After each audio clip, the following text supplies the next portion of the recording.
محمد تقی صافی صاحب ہیں، کوہاٹ سے پوچھتے ہیں کیا مسلمان شخص کو سیاست سے وابستہ ہونا چاہیے؟ بہت سے لوگ کہتے ہیں مسلمان کے لیے سیاست اچھی نہیں لگتی، براہ کرم رہنمائی فرمائیں۔ بھائی محمد تقی صاحب، رسالت مآب علیہ الصلوۃ والسلام نے عالم دین کو سیاست اسلامیہ میں اپنا وارث قرار دیا ہے۔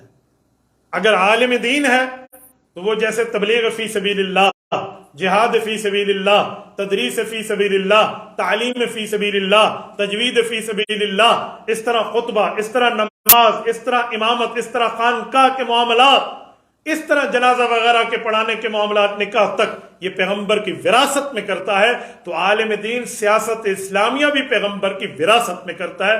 صحیح بخاری جلد اول میں رسول اللہ صلی اللہ علیہ وسلم نے عالم دین کو سیاست اسلامیہ میں اپنا وارث قرار دیا ہے۔ حضرت ابو ہریرہ رضی اللہ عنہ کی صحیح حدیث صحیح بخاری جلد اول کتاب الانبیاء باب ذکر بنی اسرائیل ولا حرج کے تحت موجود ہے۔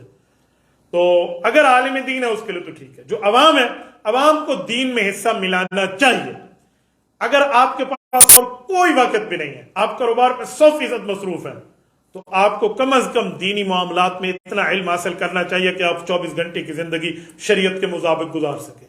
آپ کے پاس وقت بھی ہے، صلاحیت بھی ہے، مال بھی ہے، زبان بھی ہے، جوانی بھی ہے، تحریک میں آپ کے لیے صلاحیتوں سے اللہ تعالیٰ نے آپ کو مال و مال کیا ہے، تو آپ تبلیغ میں جائیں تب بھی دین کا کام، آپ کو تدریس میں جائیں تب بھی دین کا کام، آپ باقی معاملات کے معاون بنے تب بھی دین کا کام، سیاست اسلامیہ میں علماء کرام کا ساتھ دیں تب بھی دین کا کام ہے۔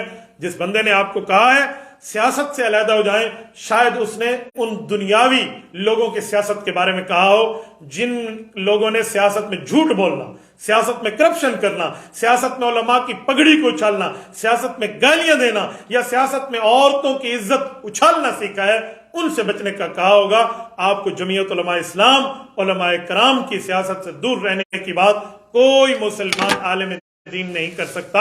اس لیے ان دونوں مسئلوں میں فرق ہے، آپ ذرا اس فرق کو سمجھ کے جیے۔